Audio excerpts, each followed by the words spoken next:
13, 14, 15,000. Pagmamahal po yan sa mga kababayan natin. Then,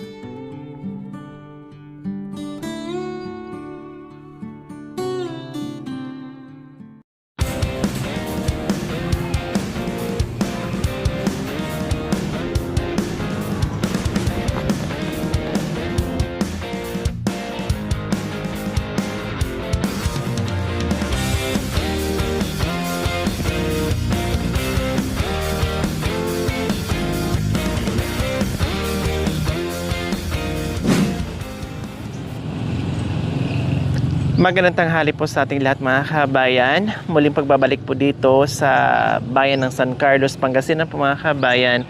Kasi ang dami po talagang naantig, no? Yung ating mga viewers. At awa ng Diyos po mga kabayan, bumalik tayo ngayon kasi nadinig yung ating panalangin para sa mag-iina na inambando na po mga kabayan ng kanilang pamilya. Yun nga, ay napakahirap po mga kabayan kasi yan na nga po yung kalagayan ng mga bata. Pero imbis na kailangan ng katuwang, yung ilaw ng tahanan ay tuluyan pa itong parang bula na naglaho po mga kabayan.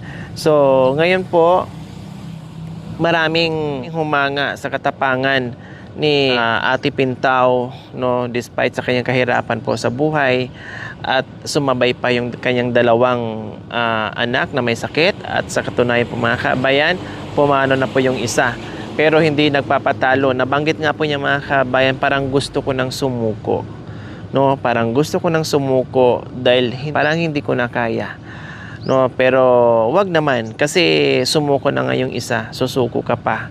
Ibinigay sa'yo ng Panginoong Diyos yan kasi alam niya kaya mo yan. So tapusin muna, no, at may awa ang Panginoong Diyos tulad ngayon na akala niya ay wala na talagang tutulong sa kanya. Akala niya wala na pag-asa yung kanyang buhay. Pero sa kanyang katatagan at sa kanyang determinasyon sa ginagawa niya para mabuhay niya yung kanyang pamilya, yung dalawang anak na natitira na sa kanya ngayon, ay nagkaroon siya ng biyaya. Okay? So, sa tanghali ito mga kabayan, tara at kamustahin natin muli si Ate Pintaw. So, nandito na tayo mga kabayan. Noong nakaraang araw, itinapon dito yung ating mga paa sa bayan ng San Carlos. Tapos, lumipad muli ng Pampanga. And then, bumalik ulit dito. Tao po. Tao po. Hello. Good afternoon, Ate Pintaw. Kumusta? Mabuti. Pwedeng pumasok? Oh. Lagay ko lang yung mic, ha? Ay, natulog pala. Kanina pa siya natulog? Hindi, ngayon lang po patulog. Kailang na dumating tayo, katutulog lang, dumating tayo, dumilat, nakita tayo, ayan. Oh, di ba?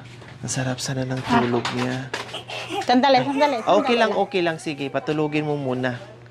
Sige. Sige, Hindi na. tulog lang.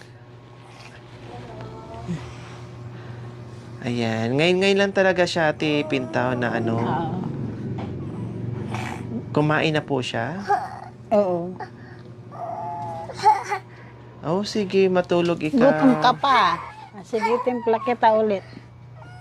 Wala ba siyang naramdaman? Wala po.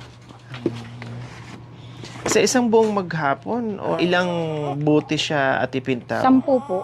10 buti. 8 ounce, 8 ounce, o 12 ounce, 12 ounce? Kada dalawang ganito.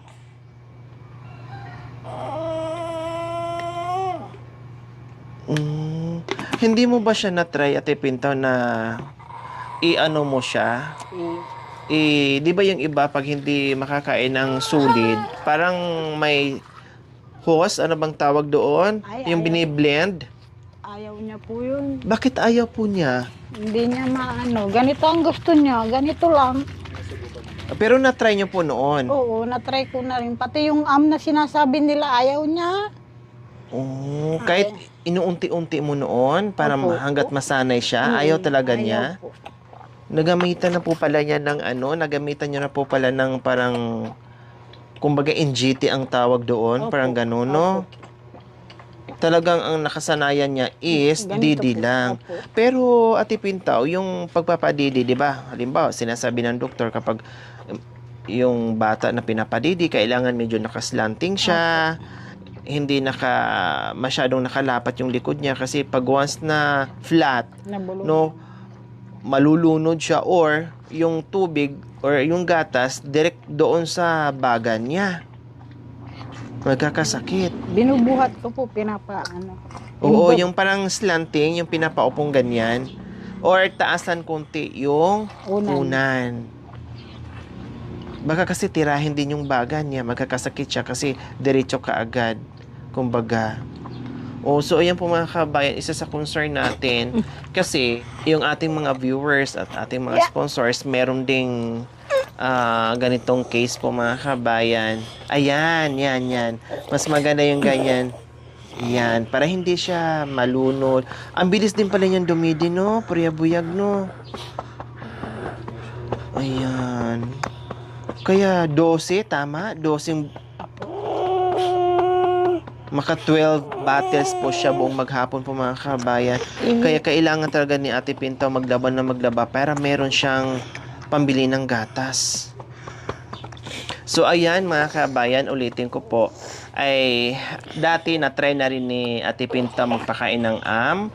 Yung bigas na ginigiling, tama po ba ako, Ate Pintaw? Tapos yung NGT, kung hindi ako nagkakamali, yung parang may host, yung may imbudo, yung ganon. Biniblend yung pagkain. Nasubukan na rin po daw. Kailang ayaw po talaga. So, ito yung kanyang ito lang talaga yung kanyang nagustuhan na pamamaraan. Itong gatas, bote. Ganyan po mga kabayan. Kasi yung iba, oo, nakikita ko naman yung parang may imbudo nga na biniblend yung pagkain or yung iba naman ini-inject.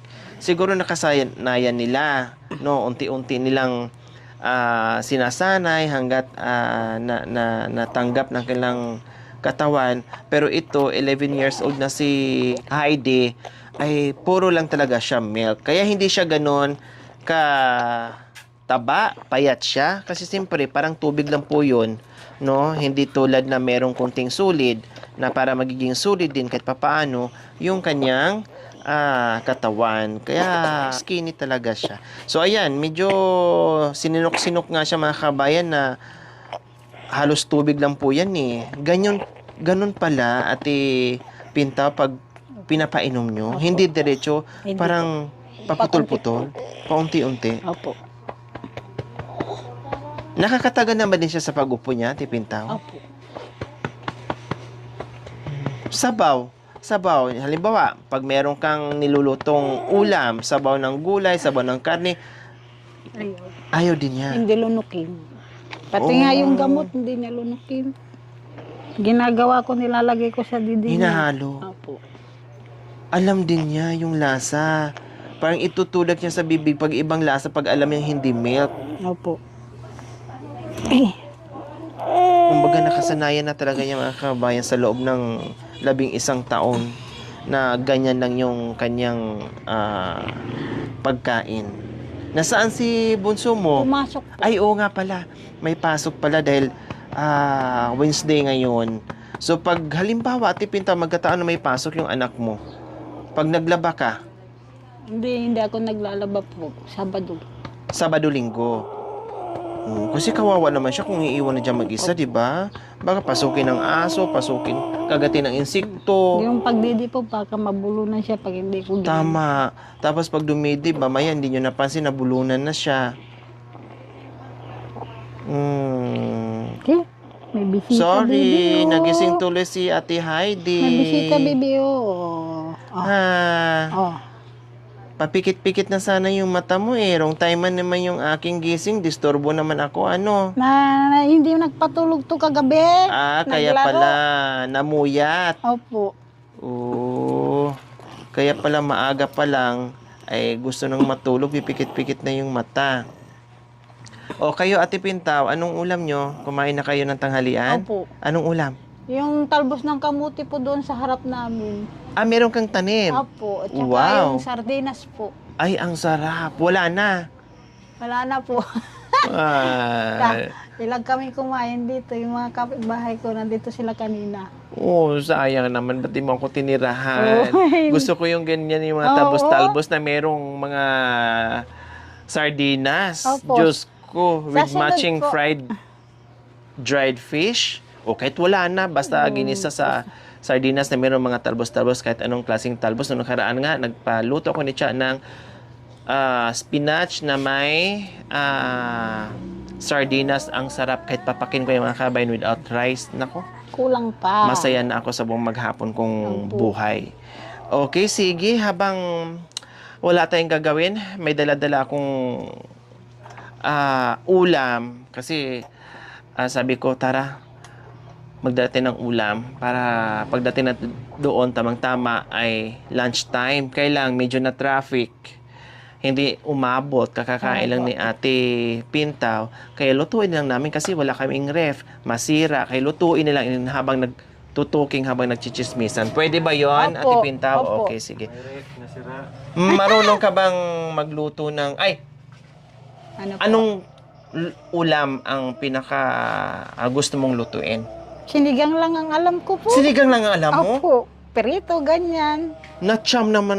Nilaga, ganyan. Natsyambahan ko din. Ang binili ko pang sigang. Masarap po. Ang gusto niyo lutuin, sinigang. Anong klaseng sinigang? Sinigang na isda, sinigang na Kain. karne, sinigang na ampalaya. Basta sinigang. Okay, sige. Basta may pang-asim. Apo. Okay. Yun nga lang, ang problema, pang-asim kagad ang nasabi ko, pero walang pang-asim. May mabibili po dyan. Okay, Sa sige. labas. No problem. May mabibili palang Ko pang-asim. yung mga ano ko po. Wow, naka-display na dito. Anong laman ng ref nyo? Wala mo! Anong laman? Dumi po. Mga sako. Tinanggal. Nandiyan yung mga kalakal. Pati yung Ta- mga notebook ng kanyang anak nandiyan. Inaayos ko yan po kasi kailangan po yan pag grade Yung 4 grocery nila, meron pa, Apo. umabot pa nilang araw, mga kabayan, meron pa dyan. Di ba? Hindi na sila poor ngayon kasi marami ng asin. Puno-puno na yung mga punong-puno na yung lagay ng asin nila. Di ba? Nakakatuwa. Kaya laking tulong yung ating pagmamahal sa kanila.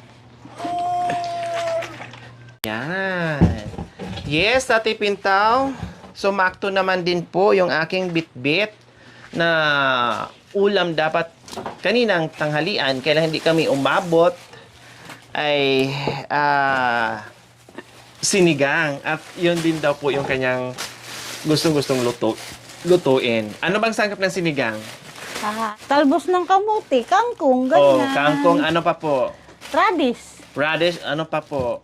Wala na akong alam. Yung talong po. Talong. masarap po. Maghanap ka na lang ng talong sa labas. May lumalakad na talong dyan. Ano pa? Ano pa? Karne. Karne. Nandito yung karne. Ano pa? yung pang-asim. Pang-asim. Ayun ang wala. Mamay bili natin. Ano meron pa? pang mabibili dyan. Ano pang sangkap? Kamatis. Kamatis. Sige. May kamatis. Ayan, may kamatis. Ano pa po? Yung gabi. Gabi. Ayun ang wala kasi wala tayo sa bundok. Ano pa? Wala na. Sibuyas, bawang na lang. Sibuyas, bawang. Sige, meron. Ano pa? Wala akong maisip. Isip.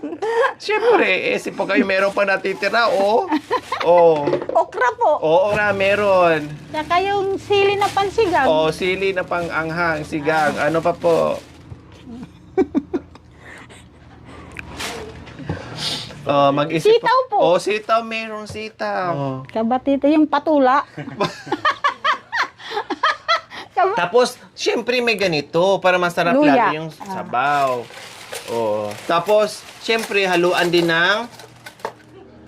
Hindi nahalo po yan. Hindi! Bagong menu po. to. Masarap. At saka ito. Mansanat siya ka, orange.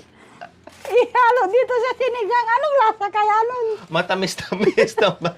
Asim-asim. Oh, syempre nagdala na rin ako ng fruits sa mga kabayan. Dala ako nito kasi akala ko ay pwedeng kahit sumipsip lang siya or i-smash or ipigain yung ganon. Tapos ikutsarahin man lang kahit paano ay makakain siya ng mga prutas, pati Ito po, itong pwede po apple. ito. Diba Hatiin yung ito. hatiin tapos piga. Opo, sa bote niya po. Ayun, tapos ibuti para gumanda-ganda, magkaroon ng nutrients yung kanyang Sampulan natin. kinakain. Kakainin niya. Oh, sige, try mo nga, ate. So, ayan, may dala kami. Ang kulang dito pala, gabi. Oh. Tapos, yung pang-asim, nagpabili tayo ng pang-asim. So, ayan, pakain niya ni Heidi. Oh, makatas-katas. Sarap niyan, ate Pintaw. Minsan na-try niyo na rin po yan, ganyan. Opo. Ah.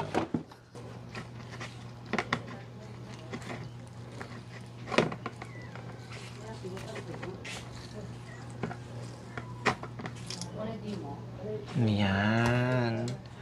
Para naman makainom siya ng vitamin C.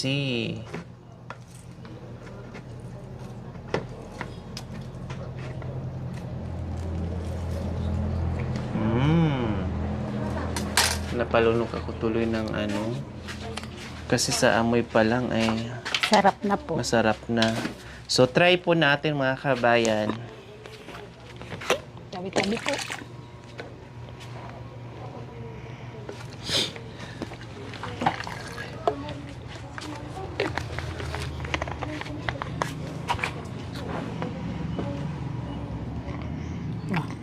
Ito orange baby oh. Ayan. Ay, ayun. Ubusin niya po. Ininom talaga niya. Oh, good. Oh, sarap naman sa pakiramdam yung bit-bit ko. Nagustuhan niya yung orange. Ubus na. Oh, see? Ilang sip-sip lang po mga kaba yung isang buong orange po. Oh, sakto talaga. Mamaya. Yung apple ay hindi niya makakain, no? Kahit durugin, no, ate? Opo. Orange lang. O, bumili na ako mga kabayan. Bumili na ako ng isang balot. Ayan, no. O. Kundi, kahit araw-araw, isang orange, Opo. malaking tulong po Tulong yun sa katawan niya. Nagpa-vitamins ba siya? Like silin, yung mga ganyan, multivitamins. Kailangan hindi siya mawawala ng ganyan. Kasi sabi nyo, ay mahirap siya pa inumin ng gamot. Opo. Para kahit paano may laban yung kanyang immune system, kailangan multivitamins niya, ha? Opo. Ate Pinta. So, ayan. Unahin na natin yung ating gulay na masarap. Alam mo, mga kabayan, pag nagsigang ito kaagad, unang kinukuha ko. Yung kangkong. Masarap din to siya i-adobo. Alam niyo po, mag-adobo ng kangkong? Ate Pintaw? Opo. Ang sarap. Yan yung ano namin, ulam namin dati. Nung nabubuhay pa yung tatay ko. Kahit walang sahog, ano lang, Adobo lang po. igisa mo lang sa bawang sibuyas. Tapos oyster sauce. Walang sahog. Super yummy. Try nyo po mga kabayan. Ako sanay akong kumain sa ganyan. O, kumusta naman Ate Pintaw? Kumusta ang buhay-buhay after namin nakapunta dito? Kumusta po ang buhay nyo? Medyo ano na rin po, nakakaraos na rin po. Malaking tulong yung Opo, yung binigyan natanggap niyo po. natin na biyaya sa pang-araw-araw nyo. Opo. Kumbaga nakahinga yung isipan nyo kung saan kukuha pambili ng gatas, kung saan kukuha pambili ng pagkain yung dalawa. 'Di ba, Tipintaw? Opo. Kasi yung sagad-sagad ka, kumbaga trabaho ngayon, bili, pagkain ngayon, tapos bukas naman mag-iisip ng trabaho, yung ganun. Yung sagad. Kumbaga kailangan mo nang kumilos bago makakain, mahirap 'yun. No, matuturiti kas kaiisip kung paano. Opo. Mahirap po talaga yung mga kabayan. Kung minsan uwi ako, wala kaming bigas kung minsan. Wala lang. Anong gagawin pag wala po kayong bigas? Hihiram dyan sa kapitbahay. Paano kung yung kapitbahay, wala din po? Doon sa isang kapitbahay. Paano din po kung sa ibang kapitbahay, wala din? Nangungutang na lang po sa garita. Paano kung ayaw magpautan ng ganito kasi kailangan nila makabenta? Nagmamakaawa. Paano kahit anong magmamakaawa mo kung walang maawa? Tis-tis na lang po. Paano pag di nyo matiis? Magbigti na lang. Para matapos na po. Ando na yung kausap, ang dami inikot-ikot, tapos yun lang pala ang kahantungan. Ba't di na natin bilisan? Kaya nga po.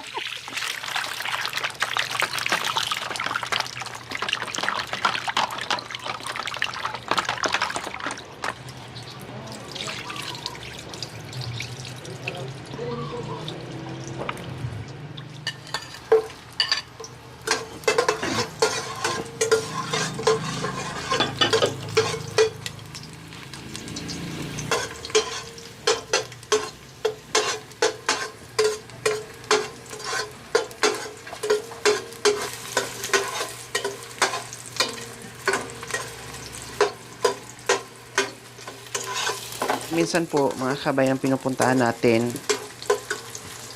ay dinadalhan natin ng karne. Kasi pag tinatanong mo sila, request nila palagi karne. Kasi bibihira na nila.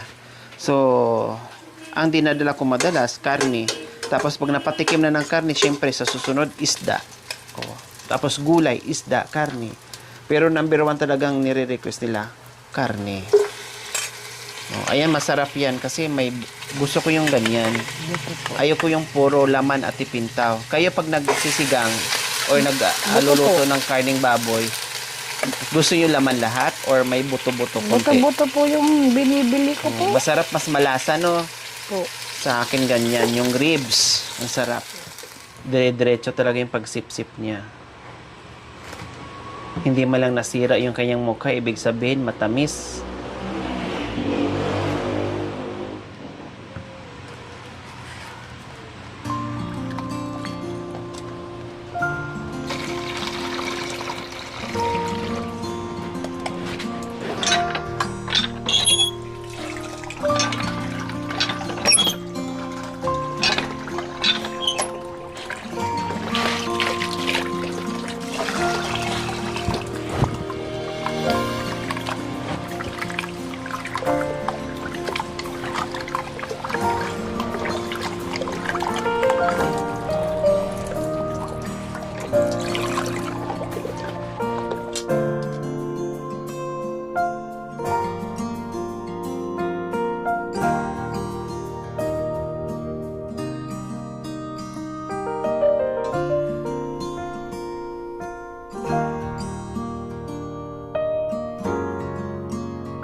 Isa. Apo, diyan namatay.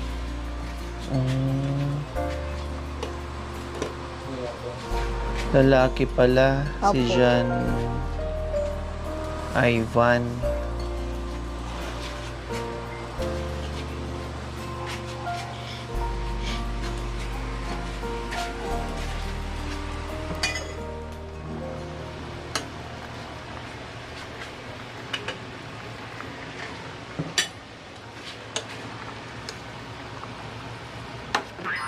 So ayan po mga kabayan, habang paluto na po yung ulam at kanin ni Ate Pintaw, ang hindi niya po alam mga kabayan, hindi lang po yung surprise natin sa kanya, kundi marami pang iba.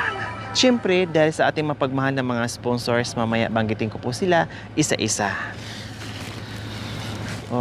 Di ba? Ang dami-dami nating pasalubong ni Heidi. Balikan na ba? Balikan na yung iba kasi hindi na kayang bitbitin ng isang bitbitan. Yung magaan kuya ang bitbitin mo. Kaya? Okay.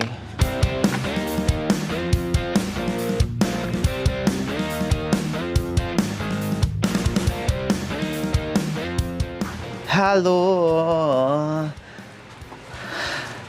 I'm back, Ate Heidi and Ate Pintaw.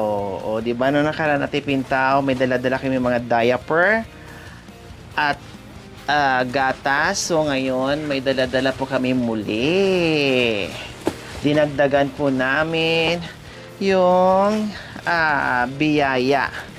Oh, mga kabayan, request ng ating sponsor ay bilhan natin sila ng kutsyon kasi nakita nga dito na naka-linoleum lang po sila mga kabayan, no, at nakasapin lang ng kumot at may sakit na ngayong bata mga kabayan, and then syempre yung likod malamigan. So bumili na ako ng makapal na kutsyon at full double na po at sakto talaga yung tansya ko mga kabayan sa lagayan, no, at Uratex na po mga kabayan, matibay. Plus, sinamahan ko na rin 4 na unan. Mayroon na rin itong pillowcase at bedsheet yung ating mga kabayan para komportable yung tulog ni Ate Pintaw at saka ni Ate Angel, ni Ate Heidi at sa kanyang bunsong anak na matulog silang mahimbing. O, di ba? Ate Pintaw, hindi nyo akalain, no? Akala nyo pupunta lang kami dito para magluto. Siyempre, meron pang iba.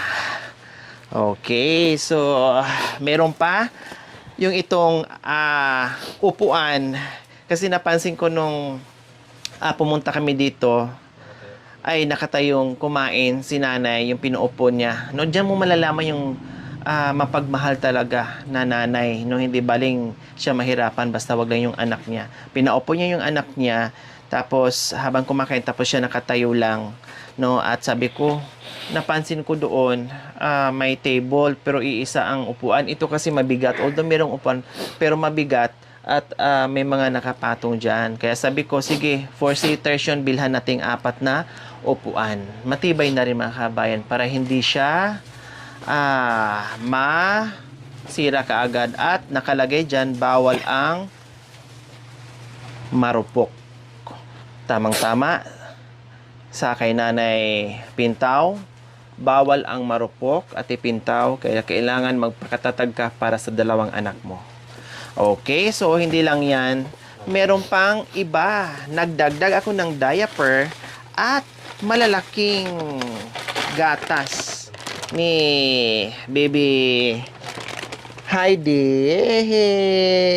Yung pinakamalaking gatas ng binili ko noon last time, ganun din ang binili ko, pinakamalaki. Ngayon nagdagdag ako ng tigda 2 kasi alam kong ito laging iniisip ni Ate Pintaw habang naglalaba. Kailangan kong bilisan para makabili ng gatas dahil yung anak ko nagaantay, gutom na, etc. etc. Plus syempre laruan. Oh, sakto, naka-yellow yung binili ko, kulay yellow. Oh, 'di ba? Sa dami-daming kulay, ito talaga napili ko. Yun pala, naka-yellow siya. Oh, ito, laruan, Baby Heidi. Oh, 'di ba? Kasi nag-i-enjoy lang siya, tumatawa, hawak-hawak niya yung kanyang didi, yung bote, no? At nag-i-enjoy siya, nilalaro niya yung kanyang sarili. Ngayon, mayroon na siyang laruan. At bumili ako ng 2 bottle, no? Butasan mo na lang kasi syempre pang baby tong ano. Yan, bumili na ako para may kapalitan kasi luma na yung kanyang bote. So bumili ako ng 2 malalaki, tapos yung panghugas, Ate Pintaw. And then yung sapi ng ating bedsheet, then pillowcase kasi may pillowcase na ito, then nagdagdag ako ng extra kasi 4 yung unan. Para pagpadidihin mo si Ate Pintaw, pagpadidihin mo siya, iwasan mo na naka-flat, ha. Opo. Iwasan mo na naka-flat siya, kailangan medyo nakaangat yung kanyang likuran saka yung ulo niya para hindi direct doon sa baga niya yung tubig, para hindi mag-create na naman ng another sakit ni Ate Heidi, ha. Opo. Okay, so kaya bumili ako. Then hindi lang si Ate Heidi ang may laruan, syempre doon sa bunsong anak mo na napakasipag, na nagiging katuwang mo, na siya ang tumayo ngayon ng Padre de Pamilya. O, di ba? Kasi pag wala ka, siya ang nandito. Di ba? Sa murang edad ay marami ng alam sa loob ng bahay. Ganyan. Nagtutulungan silang 2 ni Ate Pintaw at saka ni Kristan. Okay, so ayan. Salamat sa biyaya na natanggap.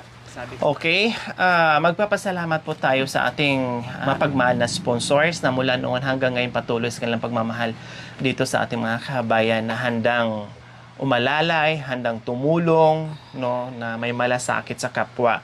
Maraming salamat po, Ma'am Evelyn Vargas from USA. Nagpaabot po ito ng 5,585.63. Ma'am Marie from Washington, nagpaabot po ito ng 16,775.37. Ate Pichi from Brooklyn, New York, nagpaabot po ito ng 5,391.15.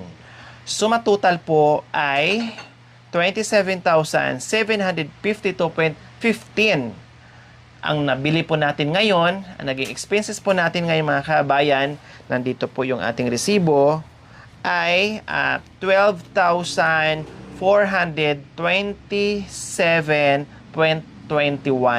centavo. Ang request po ni Ma'am Evelyn Vargas from USA, itong 5,585.63 ay ibili sana ng pagkain ni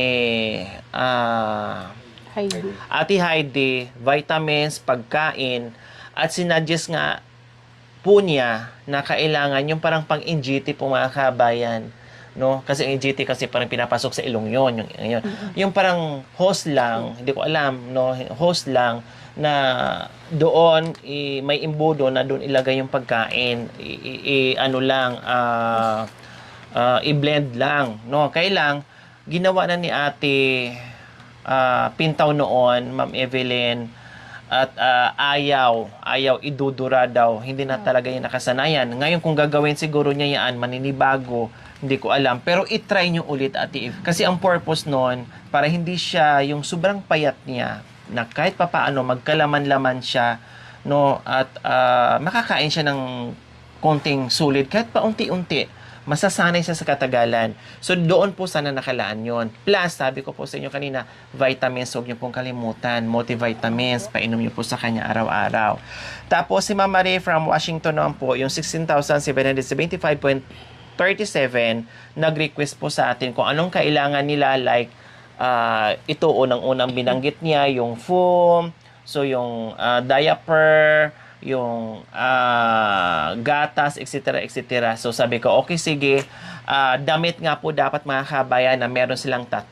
Kailang, hindi ko kabisado talaga, pag ganyan, bubo talaga ako sa mga ganyan, pag yung mga estimate, no, ng damit. Sabi ko, ay si Ate Pinta bumili ng damit sa mga anak niya kasi kabisado niya, bumili ka ng damit mo, bumili din siya ng damit, bibili din yung bunso. Bili kayo, ha? Hindi na ako bumili, kayo na ang bibili para magkasya. So yung ginastos natin doon sa 6,775.37 na naka 12,427.21 tayo. So nandito po yung resibo. So si Ate Pichi from Brooklyn, New York ay nagpaabot din po ng 5,391.15. So wala naman naka-specific. So dinagdag ko na lang po dito sa cash. Kaya ang cash po na natira na ngayon ni Ate Pintaw ay 15,324.14. O, di ba?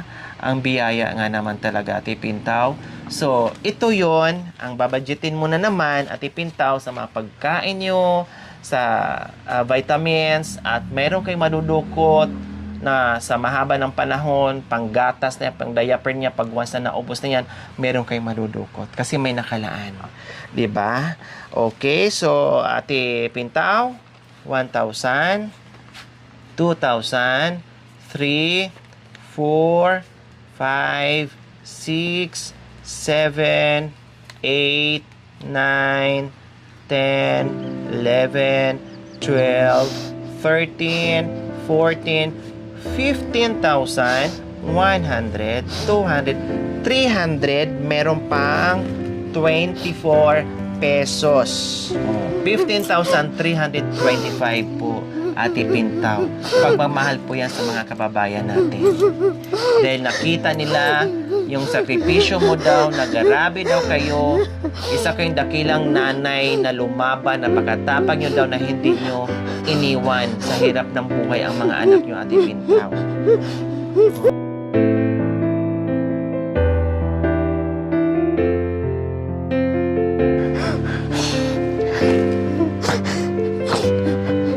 mo yan, Ate Pintaw. Sabi ko nga po sa inyo kanina, nakayanan niyo po noon na dalawa sila.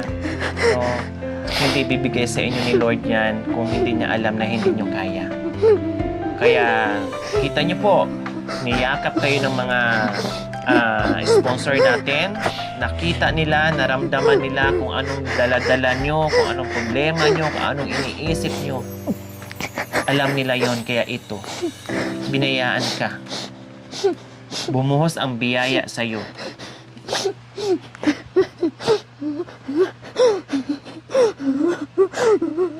Okay na, Ate Pintaw. Relax, ha?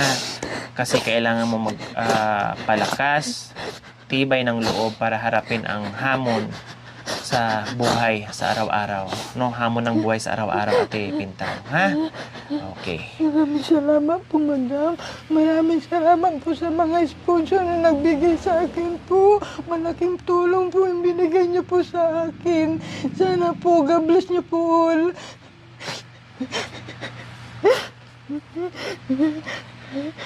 Alam niyo po, Ate Pintaw, kwento ko lang po sa inyo, ha? Si Ma'am Evelyn Vargas from USA, meron din siyang anak na kaparehas sa anak mo. Kaya daman niya ngayon kung ano naramdaman mo. Kaya nung nakita yung ating video, nakita yung anak niyo, agad-agad tumawag sa akin at, Lori, balikan mo, magpadala ko kaagad ngayon. Oh, sa katunayan nga mga kabay, hindi ko pa nakuha yung pinadala niya.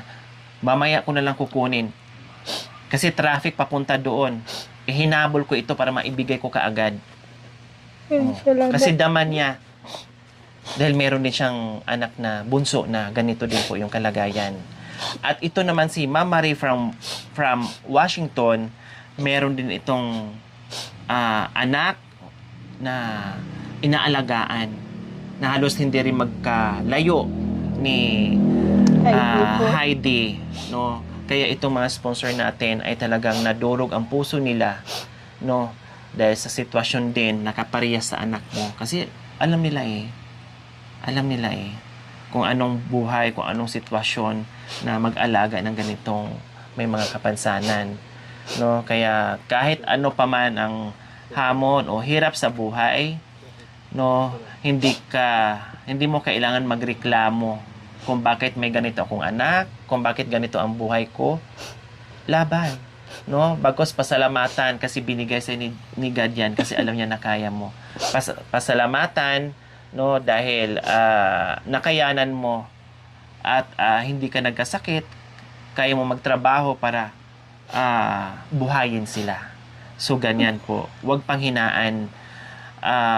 Hindi ibig sabihin na binigyan ka ng ganyang klaseng anak ay iwanan mo dahil sa tingin mo walang pakinabang, dahil sa tingin mo ay hindi mo kayang buhayin, pabigat sa'yo. Hindi po. Swerte sila sa buhay. Blessing sila sa buhay mo. Kailangan mo lang magpakatatag. Kailangan mo lang kumilos para makakain sila. Hindi ibig sabihin na i-abandon mo sila dahil hindi mo sila kayang pakainin. Yan ay isang duwag at walang kaluluwa. Buti pa yung aso pag tumae, nilalingon pa yung pupo nila. No? So sabi ko nga, masahol pa sa aso. Okay, so muli, maraming salamat po, Ma'am Evelyn Vargas from USA, Ma'am Marie from Washington, and Ate Pichi from Brooklyn, New York. Salamat po sa inyong ganito ang puso. Napakalaking biyaya po ito sa katulad single parent na merong binubuhay na dalawang anak at merong pagkapansanan at kamamatay lang ng isang anak niya. Kasi po, dalawang anak na may sakit o kapansanan ni Ate Pintaw. Ito may cerebral palsy. Yung isa naman may hydrocephalus. Opo. Kaya dalawa po talaga yung kayong inaalagaan at namahinga na yung isa at ito na naman yung hinaharap niya ngayon. Plus yung bunso niya na nag-aaral na naging katuwang niya dito sa loob ng bahay. Kaya maraming salamat po, no? Alam ko na durog yung puso natin sa sitwasyon nila, pero yung ating dasal at hindi natin inasahan na biyaya ay dumating ngayon. bumuhos ang biyaya sa kanila. Kaya bumuhos din yung luha niya ni Ate Pintaw. Sobrang na-appreciate niya yung mga natanggap niya dahil hindi niya akalain sa buong buhay niya. Naakala niya ganito na lang, ganito na lang, ganito na lang. Yun pala, merong biyayang dumating. Okay, dumating sa atin. Salamat po sa binigay niyo po sa akin. Napakalaking tulong po. Chat.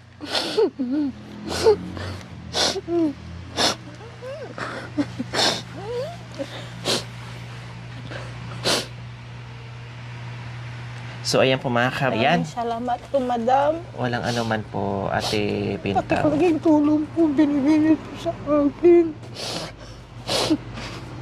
Kung wala po kayo, wala talaga.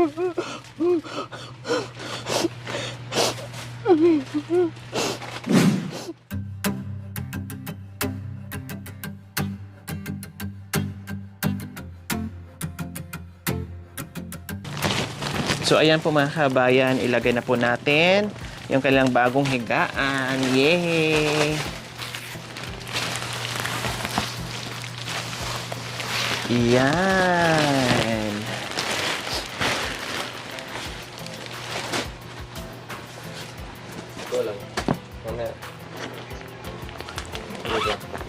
So, syempre, Ate Pintaw, mayroon na ring bedsheet. Ayan, ito, mayroon tong dalawang case na pillowcase. Ayan yung ating unan. Sapinan nyo muna.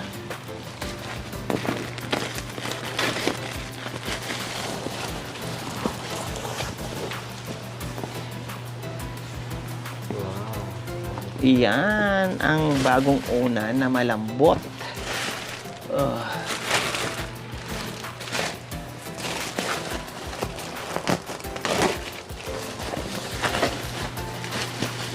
Mas lalong mahimbing ang tulog ni Ate Heidi dyan. Hindi naman ipis yung kanyang unan.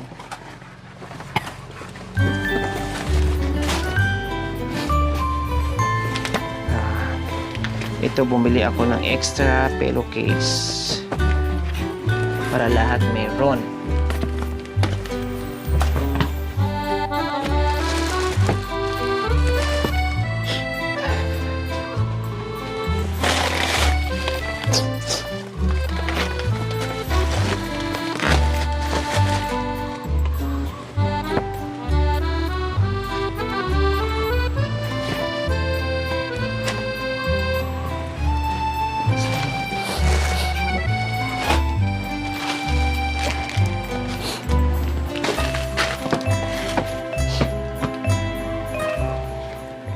So ayan po.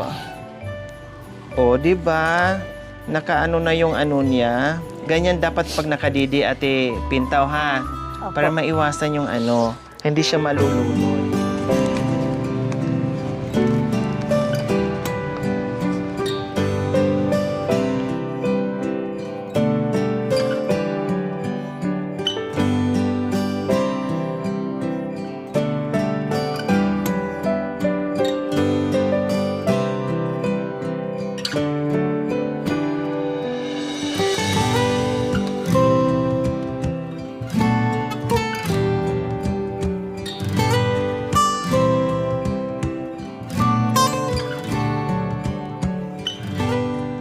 Thank you for watching. Don't forget to like, share, and subscribe.